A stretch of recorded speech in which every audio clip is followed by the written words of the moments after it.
안녕하세요. 배본철 교수입니다. 여러분, 우리가 기독교 신앙을 가지고 살아감에 있어서 때로는 계시적인 그런 하나님 말씀에 대한 그 경전에 대한 그 절대적인 신뢰를 가지고 살아가는가 하면, 또 한편으로는 하나님 말씀에 대한 그 이성적인 여러 가지 탐구와 회의의 과정을 또 필요로 할 때도 있습니다. 오늘 이 시간에는 이제 17세기 이후 계몽주의를 맞이하면서 그 계몽주의의 그 사조가 어떻게 교회 내에 그 이성적인 그런 탐구의 시대를 가져오게 되었고, 또 그것이 마침내는 이신론, 그 데이즘이라고 하죠. 그리고 자유주의 신학에 이르기까지 그것이 발전이 되어지게 되었는가라고 하는 그 근세 이후 17세기 이후 신학 속에서의 그 이성주의적인 그 흐름의 변천 과정에 대해서 살펴보도록 할 것입니다. 이 공부를 통해서 저와 여러분들은 우리 기독교 신앙의 하나의 양대 인식론에 있어서 하나의 축이라고도 이렇게 보여지는 두 가지, 하나는 계시적인 풍토, 그리고 또 하나는 이성적인 그 풍토의 이 커다란 그 흐름 속에 그 한 가지인 그 이성적인 풍토의 흐름이 오늘날까지 어떻게 이어져 왔는가 하는 것을 살펴보도록 하겠습니다.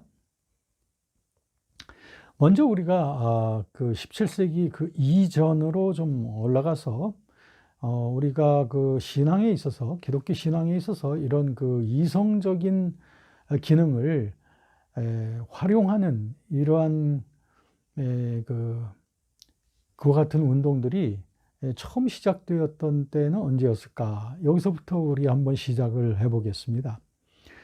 먼저 기독교가 시작되었을 때 그 유대교적인 풍토 속에서 기독교가 시작이 되었죠. 아시다시피 구약의 종교인 그 유대교는 하나의 그 계시적 풍토의 신앙이었습니다. 그러한 그 유대적 풍토 속에서 마침내 기독교가 시작이 되어진 그 오늘날의 그 이스라엘, 여러 그 팔레스틴 지방과 특별히 그 예루살렘을 시작으로부터 시작한 이와 같은 기독교 신앙은 유대교적인 그러한 그 계시적 풍토의 그러한 신앙의 인식을 하고 있었습니다. 이것이 근데 언제까지나 계속되어지는 것이 아니라 기독교가 이제 유대교의 그 유대교적 풍토와 그 영역 속에서 확장이 되어져서 소위 그 이방인의 세계인 로마, 그리스 로마 문화권 속으로 확산이 되어져 가죠. 그러자 이제 기독교는 엄청난 그 소용돌이를 만나게 되지요. 그것은 바로 고고한 역사가 흘러온 그 그리스 로마 문화권 속에서 그리스 철학과 그 로마의 여러 종교들과 부닥치게 되죠. 특별히 기독교 신앙에 대한 해석에 있어서 종래에 있었던 그 계시적인 그 풍토 속에서만은 이것을 해석해낼 수가 없다라고 하는, 그래서 어떤 그 그리스 로마 문화권 속에서 그 이성적인 강조점을 두는 이러한 그 신앙에 대한, 또 신학에 대한 이해가 점차적으로 솟구치게 되는 거죠. 그래서 이제 기독교 신학은 철저한 그 이성적인 그 추론의 과정들을 거쳐가게 되는 거죠. 이런 그 하나의 그 운동 현상은 말이죠. 중세에 이르러서도 마찬가지죠. 예를 들면 그 스콜라 철학의 시대에 가서도 보면 스콜라 초기적인 현상과 또 후기의 그 유명론의 형상, 그 시대를 보면 그 분명히 이성에 대한 그 기능에 있어서 과연 그 이성이, 인간의 이성이 하나님에 대한 인식을 올바로 제대로 해 나갈 수 있고 있는가, 그리고 신앙에 대한 그 깊이를 추구해 갈 수 있는 능력이 이성에게 충분히 있는 것인가 아닌가에 따라서 초기 스콜라주의자들이었던 보나벤투라라든지 안셈 같은 사람들은 아무래도 그 이성이 바로 신을 인식하고 종교에 대한 탐구를 하기에 적합하다고 본데 반해하여 후기 스콜라주의에서의 그 특별히 그 유명론적인 그 윌리엄 오캄과 같은 사람들은 이성은 그 세계에 대한 인식과 자연에 대한 그러한 그 탐구를 할 수는 있지만 그런 그 초이성적인 그런 그 종교와 그리고 신에 대한 그 인식에 있어서는 부적합하다고 보는 이러한 그 유명론 노미널리즘이 생기게 된 것을 보게 되죠. 그런데 이제 이와 같은 그 중세 후기 스콜라주의가 지나가고 이제 르네상스 시대가 되어지면서 르네상스 시대는 아무래도 그 휴머니즘의 시대 아니었습니까? 그 인본주의적이었죠.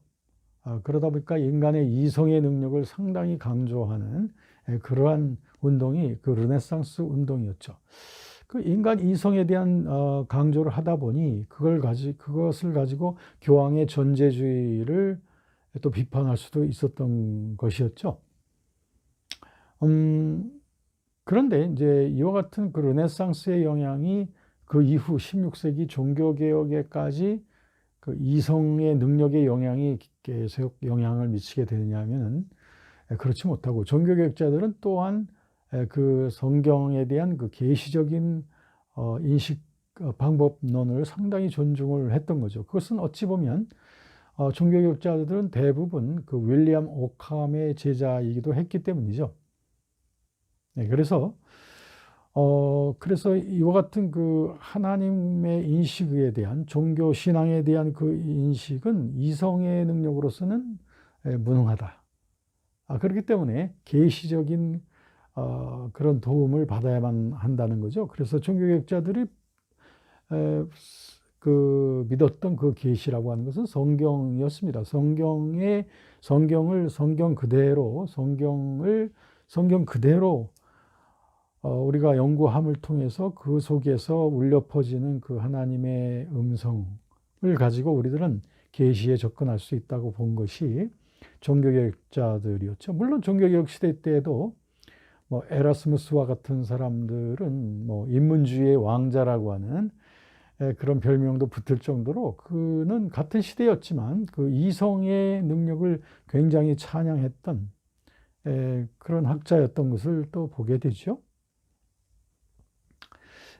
그러나 이제 전반적으로 볼 때 이 종교개혁은 그 이와 같은 성경의 계시성에 대한 이런 확신과 함께 종교개혁이 일어날 수 있었던 것이었죠. 그렇기 때문에 종교개혁은 하나의 계시적인 풍토의 승리였다라고 이렇게 말할 수 있겠어요. 그런데 이와 같은 그 경향성이 계속 유럽 전역에 흘러가게 되었는가라고 하면 그렇지 못합니다.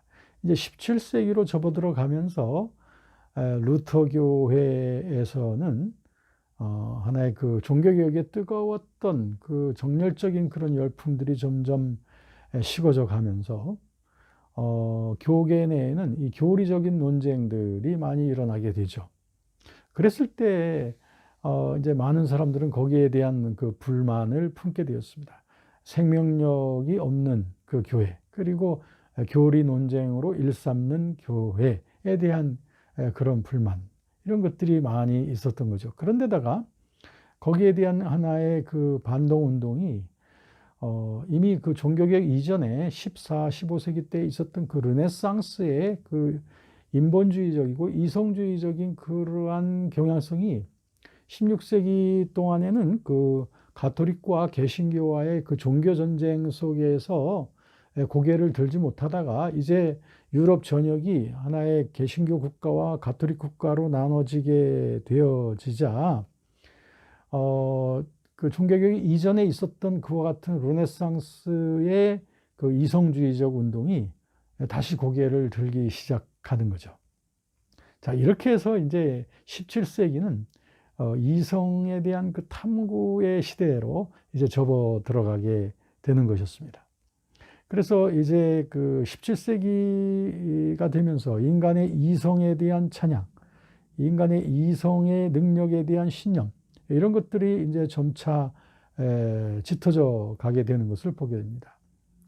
특별히 그 데카르트 같은 사람이 바로 대담하게도 전통적인 사상과 학문을 일소시키자고 거리낌 없는 그 제의를 하게 됩니다. 그리고 그 대신으로 새로운 과학적 방법에 기초한 지식의 그런 어떤 체계가 세워지지 않으면 안 된다라고 하면서 중세적이고 또 종교개혁적인 그 모든 것들을 그 부정하고, 데카르트는 과학이 그 물질 세계의 질서를 가져다 주고 있듯이 우리의 사상 체계에도 하나의 과학적 질서를 필요로 한다라고 이렇게 본 거죠. 이와 같이 그것이 바로 이제 이성의 기능을 신뢰하는 그런 과학적인 질서를 말하는 것이었어요.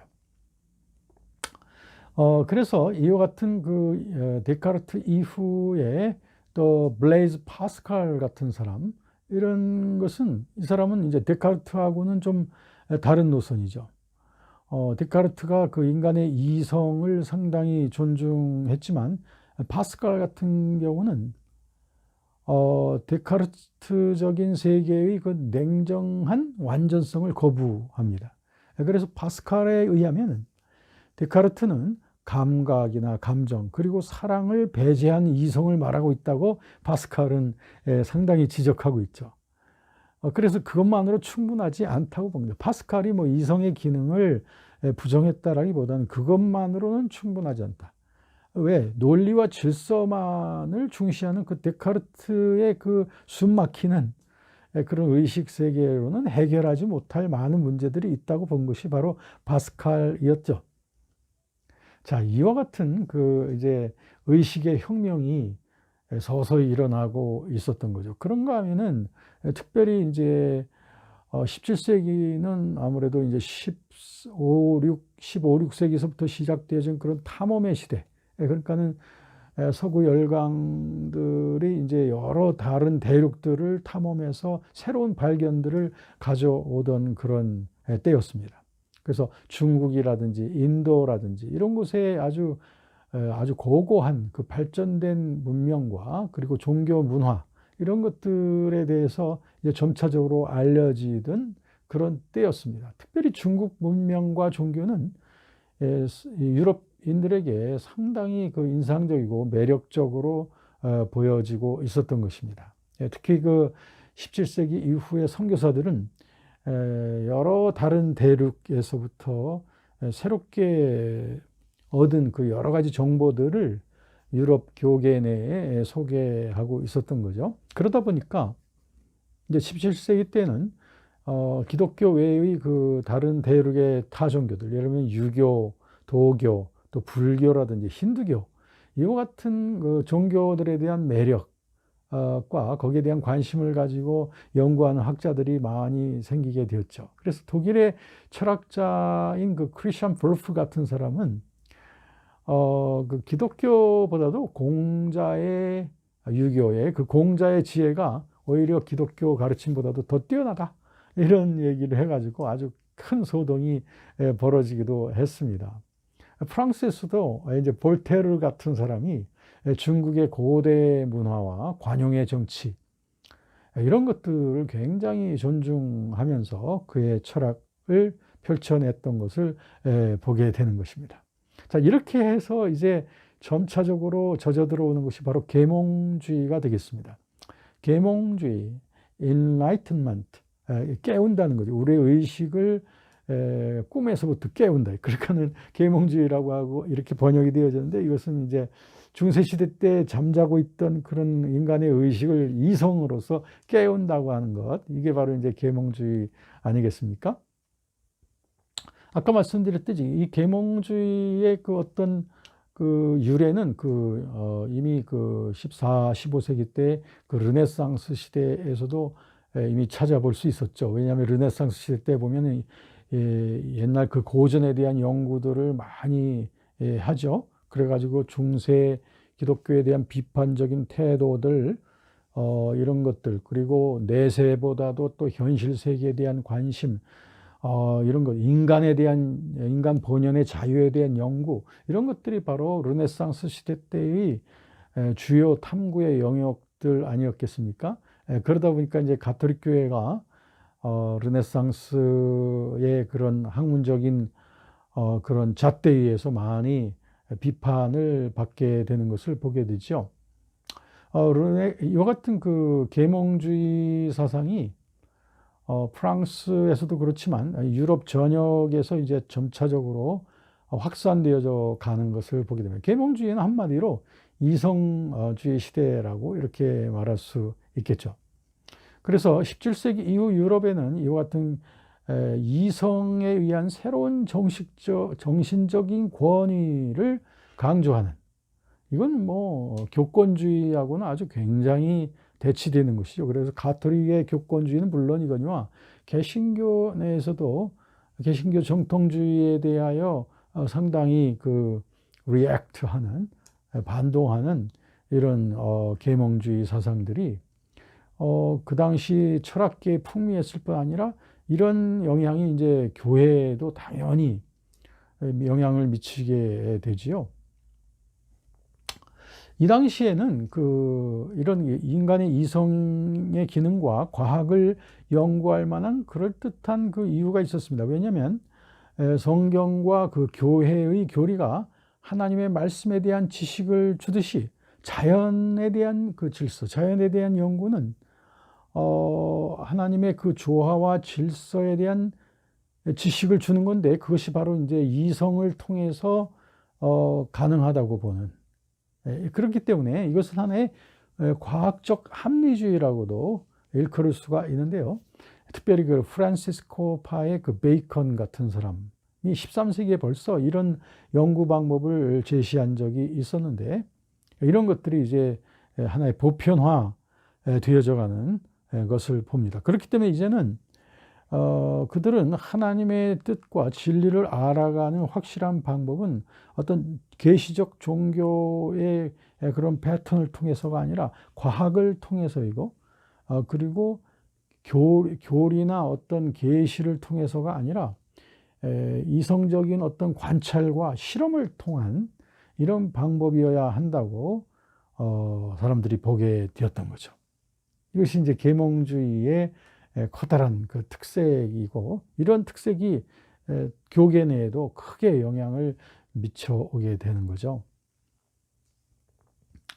자, 이런 그 계몽주의적 철학 세계에 이와 같은 인식이 이제 유럽인들 속에 확산되어져 가면서 이제 세계의 역사에 대한 해석에 있어서도 당연히 그들은 이제 하나님 중심의 역사관이 아니라 이제는 그 인간의 이성의 능력과 과학의 능력에 의한 진보적인 역사의식을 사람들이 말하기 시작했습니다. 진보주의 역사관이죠. 이 진보주의 역사관은 아무래도 찰스 다윈의 진화론과 함께 같이 길을 가는 것이었습니다. 찰스 다윈의 이 진화론이 발표되자 그 당시 학교에는 굉장한 논쟁이 일어났죠.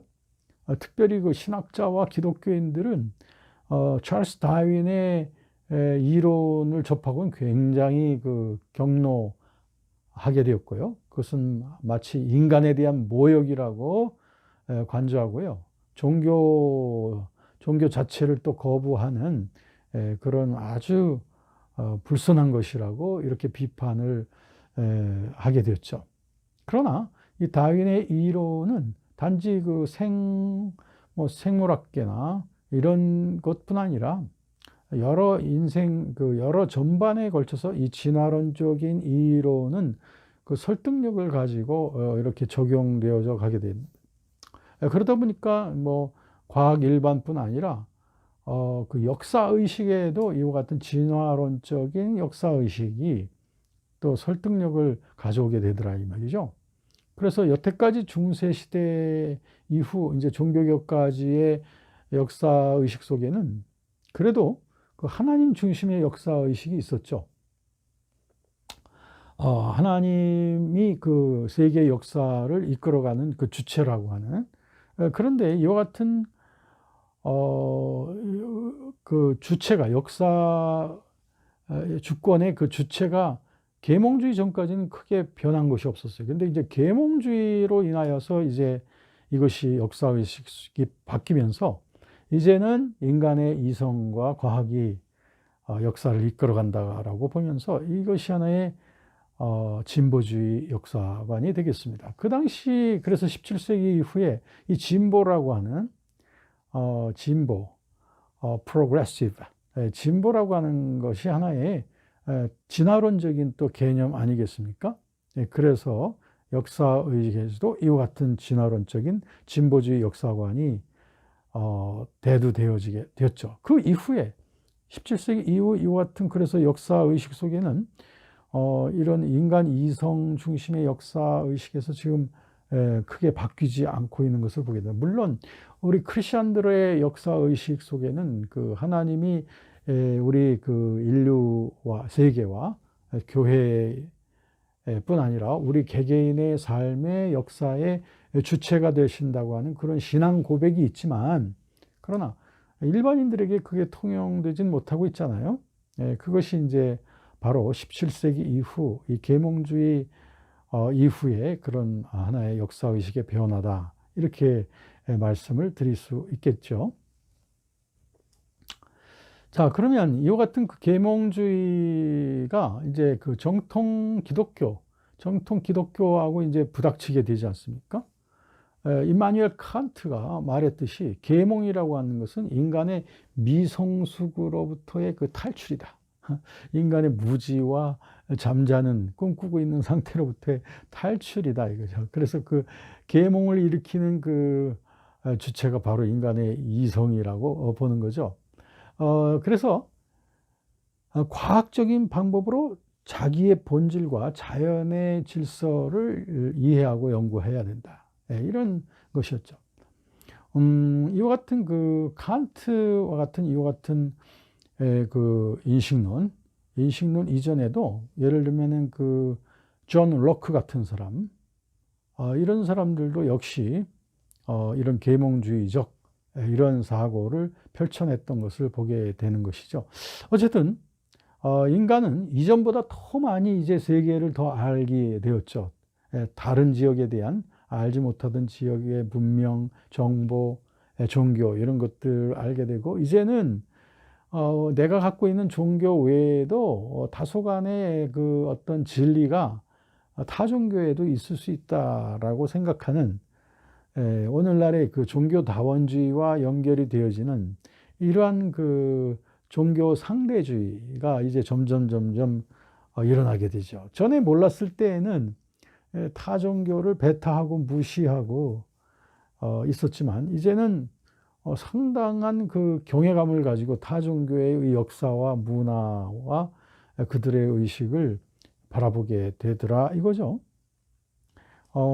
그래서 이런 그 계몽주의자들은 전통적인 그 종교에 대한 그 공격을 아주 대단하게 했던 것입니다.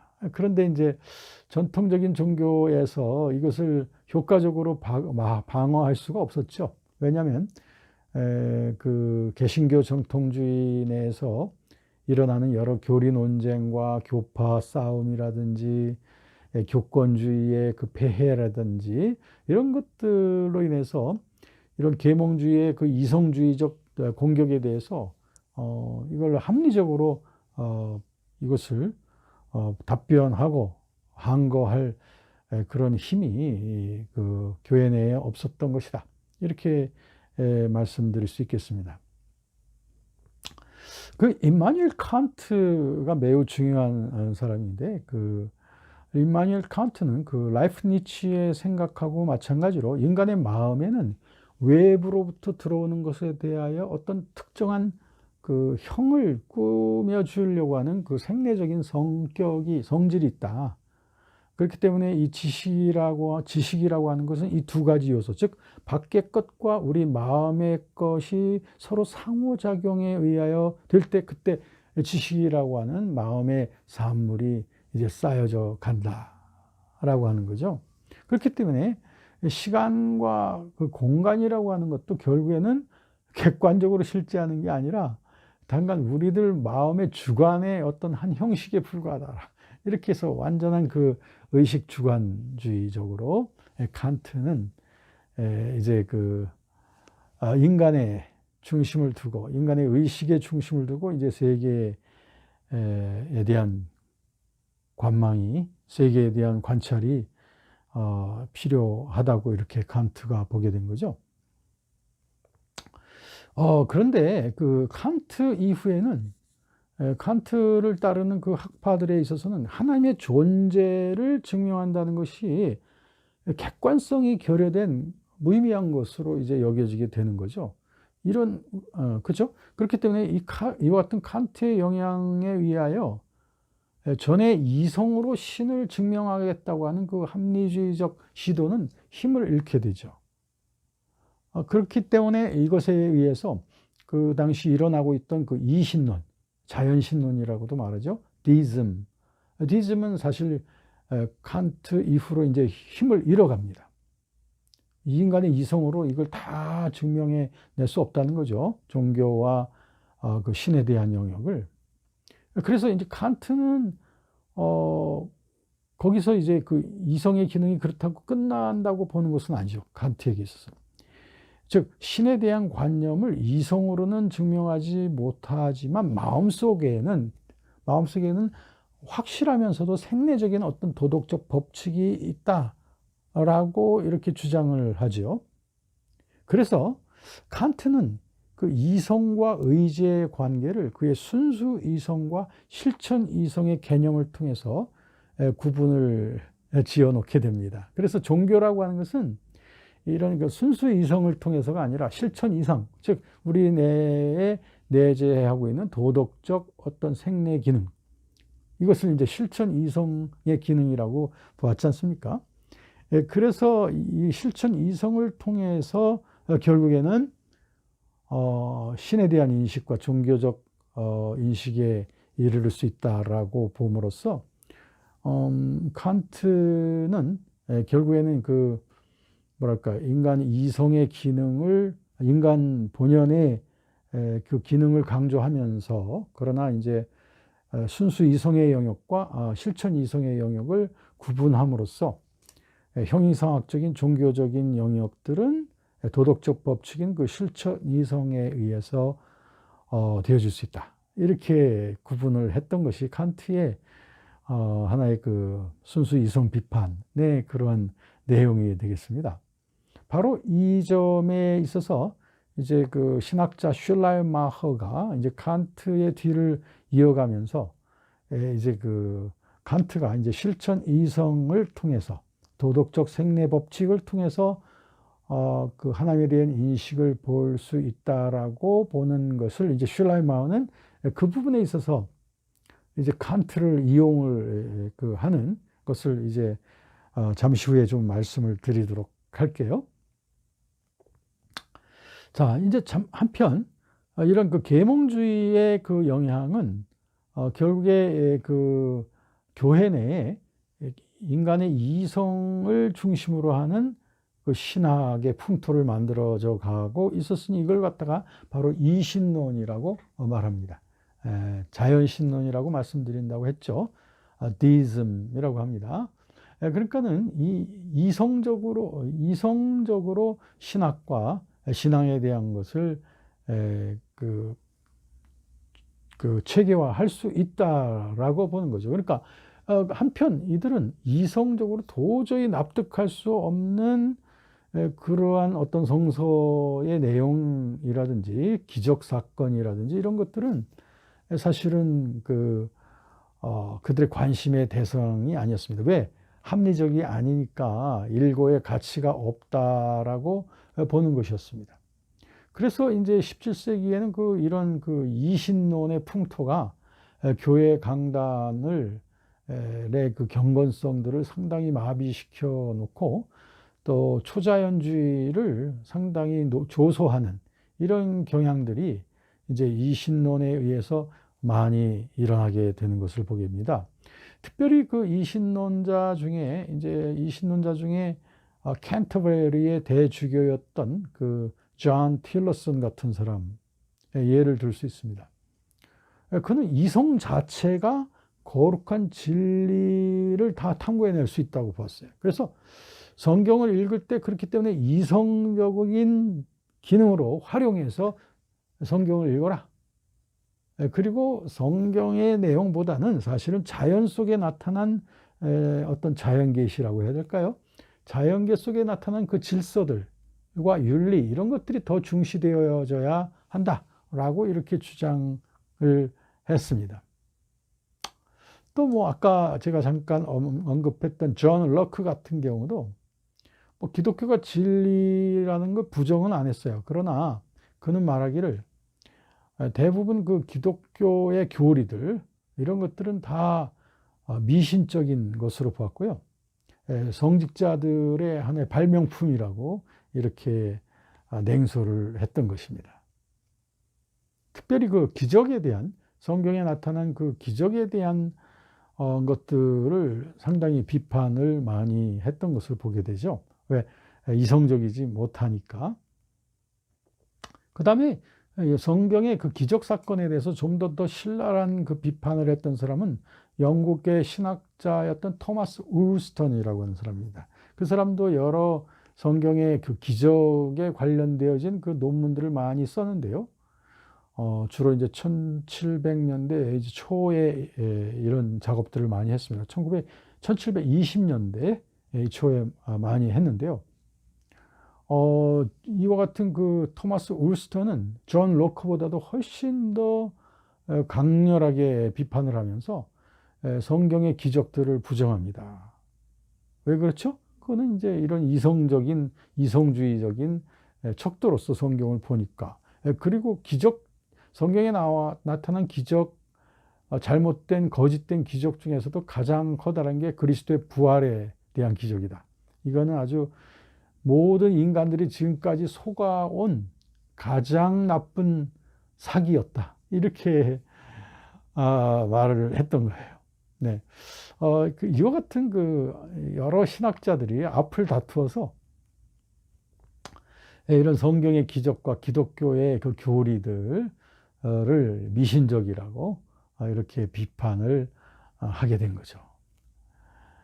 자, 이와 같은 그 이신론이 이제 점차적으로 발전이 되어져 가서 마침내 기독교 교계 내에는 자유주의 신학이 이제 꿈틀대기 시작합니다. 이것은 자유주의 신학은 이제 17세기에서부터 시작되던 그 계몽주의와 이신론의 영향 그리고 이제 그리고 17, 18세기 합리주의 영향 이런 것들의 이런 것들이 다 복합이 되어져 가면서 드디어 18, 19세기 때의 자유주의 신학이 만들어지게 되는 겁니다. 그러니까 영국에서 크게 발전했던 그 이신론이라든지 또 독일의 합리주의라든지 이런 것들이 결국에는 자유주의 신학을 만들어내는 하나의 도구였던 것을 보게 됩니다. 뭐 이런 그 이신론이나 뭐 합리주의나 다 같이 성경의 그 참된 영감성을 그들은 당연히 부정을 하죠. 또 기적 이런 것도 부정하죠. 예수 그리스도의 부활 거기에 대해서 인정을 하지 않고 그걸 다시 재해석을 한다든가 그건 하나의 비유로서 설명을 한다든지 이런 식으로 하는 거죠. 그러다 보니까 대부분의 기독교 진리들이 다 부정되어지는 거예요. 뭐 예수 그리스도가 이미 그 태초 이전부터 선재하고 있다고 하는 것도 그들에게는 하나의 냉소거리이고 예수 그리스도의 뭐 신성과 인성의 결합 이런 것들도 그들에게는 예수 그리스도는 뭐 인간으로서 그들은 보는 거죠. 그러니까 뭐 죄사함 또 믿음으로 받는 구원 뭐 이런 것들이 다 자유주의 신학자들에게는 아무 의미 없는 것으로서 이제 설명이 되는 거예요. 그러니까 몇 가지 제가 예를 들도록 하겠습니다. 자유주의 신학이 18세기 이후 오늘날에까지도 이 자유주의 신학의 풍조가 기독교의 한 편 내에 고고히 지금까지도 흘러오고 있는 거예요. 그렇기 때문에 이것은 우리가 뭐 이전의 일이라고 이렇게 지나쳐갈 일이 아니라 오늘날 우리 기독교 신학 풍토 내에도 이런 자유주의 신학적인 앵글을 가지고 이제 신학을 하는 그런 신학자들, 그런 신학 노선 이런 것들이 있고 하기 때문에 오늘날 우리에게 커다란 예의주시해야 될 그런 의미가 있는 것이다. 자, 몇 가지 대표적인 자유주의 신학의 커다란 위험성을 말씀드린다면, 첫째는 성경에 대해서 그 합리적으로 해석을 합니다. 그래서 성경에 제가 말씀드렸어요. 기적 사건이라든가 초자연적인 사건, 예수 그리스도의 기적, 부활 뭐 이런 것들은 다 인정이 안 됩니다. 왜? 이성적이지 않으니까. 그러니까 그들은 그런 것들 다 빼버린다든지, 자유주의 신학자는 그러니까 그런 내용들을 아예 성경에서 빼버린다든지 아니면 재해석해서 각색해버리죠. 그래서 그냥 거기에서 어떤 그 교훈적인 의미를 만을 뽑아낸다든지, 그들의 성경에 나타난 그 기적은 부정하면서 말이죠. 이런 것들이 이제 자유주의 신학자들에 의해서 계속적으로 이런 방식으로 성경이 그 파괴적인 그 비평에 이제 일삼게 되어지는 거죠. 그 다음에 예수 그리스도에 대한 그 기독론도 전통적인 그 기독론이 크게 손상이 되는 거죠. 신인 양성의 교리라든지 삼위일체의 하나님으로서의 예수 그리스도라든지 예수 그리스도의 속죄, 그리고 예수 그리스도의 부활, 이런 것들은 다 자유주의 신학자들에게 있어서 인정을 하지 않죠, 그들은. 그러니까 남는 건 뭐예요? 인간으로서의 예수가 남는 거예요. 그러니까 예수 그리스도는 우리의 선생이다, 우리의 모범이다. 예수 그리스도의 그 사랑의 실천을 우리가 본받자. 뭐 이런 정도로서 예수 그리스도를 그렇게 저급하게 평가하는 거죠. 예수 그리스도의 신성이라는 건 도저히 없죠. 그리고 그들은 아무래도 이성 중심의 신학을 하다 보니까 계시적 이와 같은 신학은 인정하지 않습니다. 자연 신학, 또 자연 계시, 그러니까 자연 속에 나타난 일반적 계시, 이런 것들을 더 그들은 존중하죠. 그리고 모든 종교의 그 다양성을 인정하고, 뭐 기독교만이 꼭 구원을 받는 것이 아니기 때문에 뭐 다른 종교에도 다 같이 그 상대적인 가치가 있다고 보면서 그들은 이 종교다원주의, religious pluralism, 종교다원주의 입장에 서게 되는 것이죠. 그리고 종종 이제 범신론적인 이런 그 이론으로 그들은 빠져 들어가는 것을 보게 됩니다. 인간의 구원에 대해서도 그들은 내 영혼의 구원받아서 뭐 천국에 간다 이런 것들을 그들은 부정합니다. 그들에게서 구원이 있다고 한다면 하나의 사회적 샬롬, 그 억압받는 사람들이 구출받고 정치적인 평화, 뭐 이런 것들, 기아로부터의 이제 구출, 뭐 이런 것들이 구원이 아니냐. 그러니까 샬롬의 하나의 사회적인 그 부분만을 그들은 구원. 그래서 그러다 보니까 소셜 가스펠, 사회 복음이 그들에게서 나오게 되고, 구원하면 사회 구원, 사회 구원 노선에서만 그들은 말을 하게 되는 거예요. 그러니까 자유주의 신학자들이 인간의 그 영혼의 구원에 대해서는 철저히 감각을 잃어버리고, 그러다 보니까 구원이라고 하는 것을 항상 소셜한 것들, 사회적인 것에서만 보니까 인간의 뭐 정의 구현, 또 평화라든지 가난의 문제를 탈피시켜 준다든지 뭐 이런 좀 실존적인 문제에만 그들은 관심을 기울이게 될 수밖에 없는 거죠. 그다음에 이 종말론에 있어서도 그들은 뭐 예수님이 재림하신다든지 그리고 뭐 7년 대환란이라든지 또 성도의 휴거, 공중 휴거라든지 뭐 초월적인 천년왕국 이런 것은 인정하지 않습니다. 그 대신 그들은 철저히 인간의 이성과 수단의 힘에 의해서 만들어져가는 뭐 지상에서의 파라다이스, 이것이 그들의 어떤 종말론이라면 종말론이 되겠죠. 이렇게 너무나도 현저하게 이런 자유주의 신학은 이 복음적 신학과 너무 커다란 차이를 보여주고 있는 것을 보게 됩니다. 그리고 이와 같은 자유주의 신학의 모든 특징들이 솟아나고 있는 곳은 다 당시의 그 합리주의적, 계몽주의적 철학 사조의 영향을 그대로 받았기 때문이다. 네. 그래서 이럴 때 아주 이 자유주의 신학자 속에서 아주 특이한 그 종합을 이루어낸 한 신학자가 있었으니 그 사람이 바로 그 슐라이마허인 것입니다.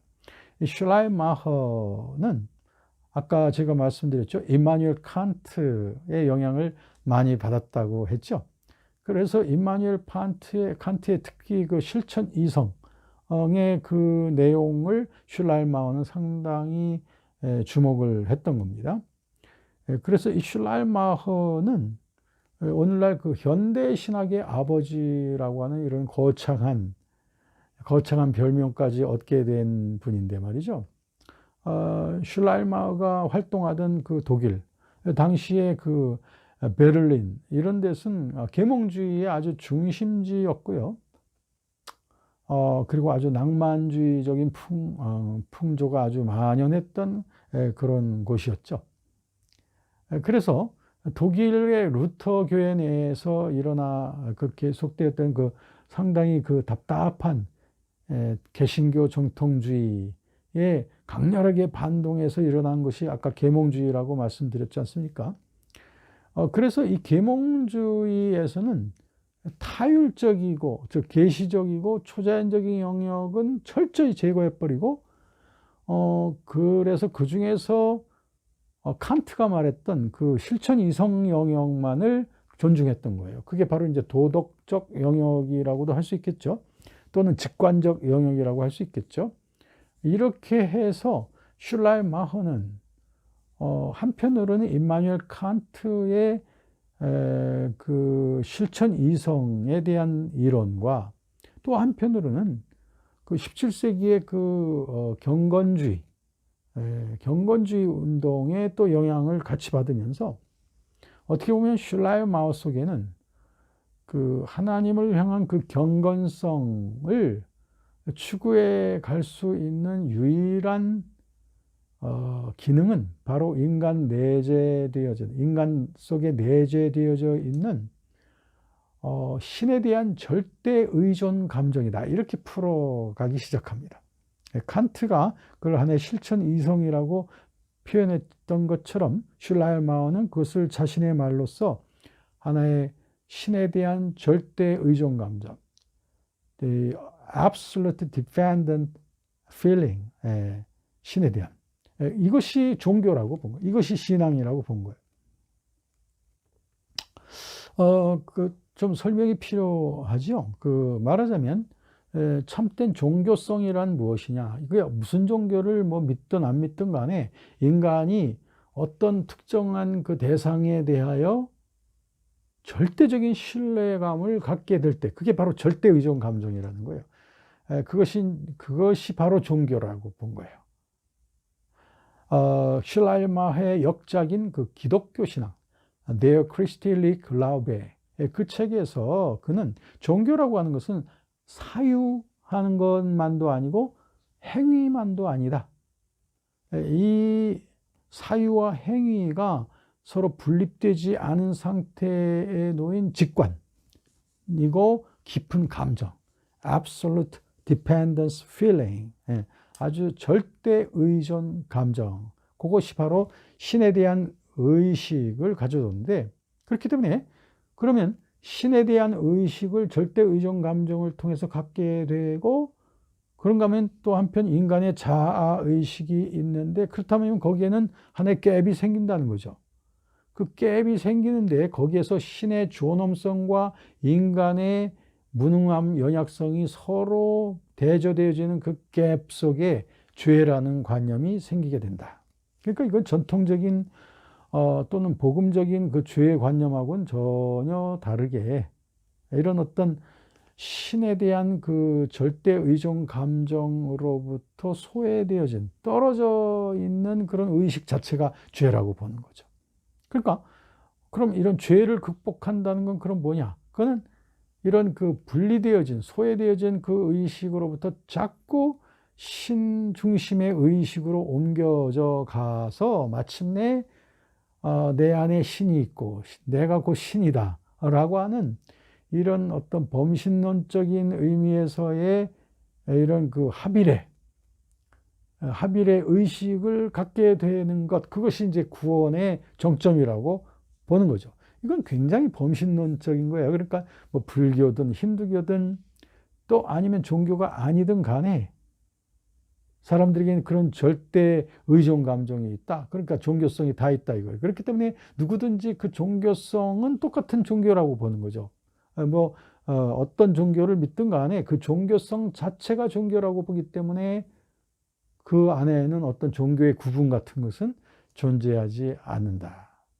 이런 그 슐라이마허의 이와 같은 독창적 또는 종합적이라고 하셨죠. 왜냐하면 임마누엘 칸트하고 경건주의를 자신 안에서 이렇게 범신론적인 어떤 신비적으로 이렇게 종합을 해낸 것이니까 말이죠. 이렇게 볼 때에 이제 슐라이마허까지 우리가 보면서 이제 자유주의 신학의 그 특성에 대해서 우리가 충분히 이해하게 되는 것이죠. 네.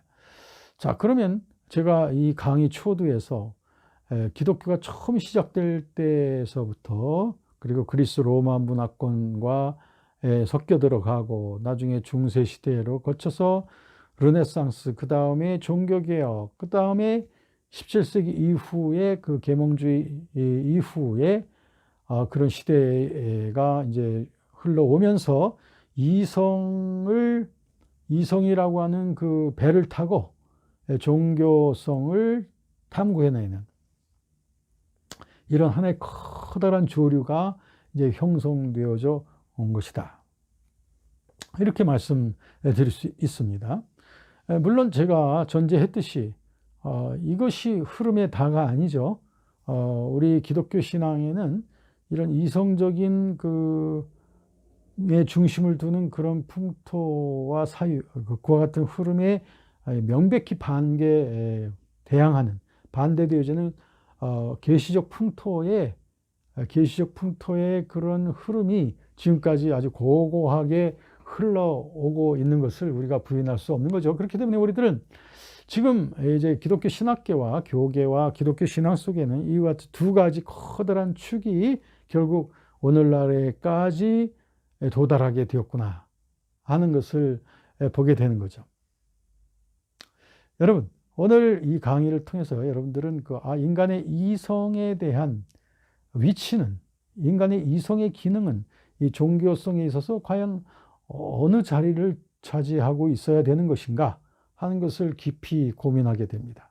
인간의 이성으로서 종교를 시험하고 인간의 이성으로서 종교를 판단해 가는 길이 분명히 하나 있습니다.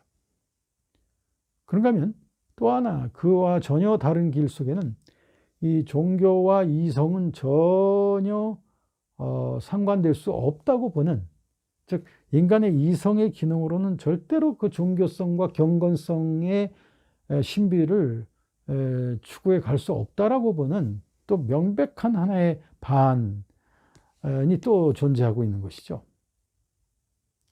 그런데 또 우리가 본다면 이런 그 계시적인 그 종교성을 인정하면서, 그러나 인간의 이성이 마비되거나 무능화되거나 천대받는 것이 아니라 이 계시적인 성경의 진리, 기독교의 진리를 이성의 도구를 가지고, 즉 다시 말하면 이성의 도구라고 하는 것은 계시를 넘지 않는, 즉 계시를 초월하지 않는 그 범주 내에서 충분히 이성의 기능을 통하여 계시를 해석해내는, 그리고 계시에 수반하는, 계시의 시종을 두는 그 이성이라면 어떻겠습니까? 네.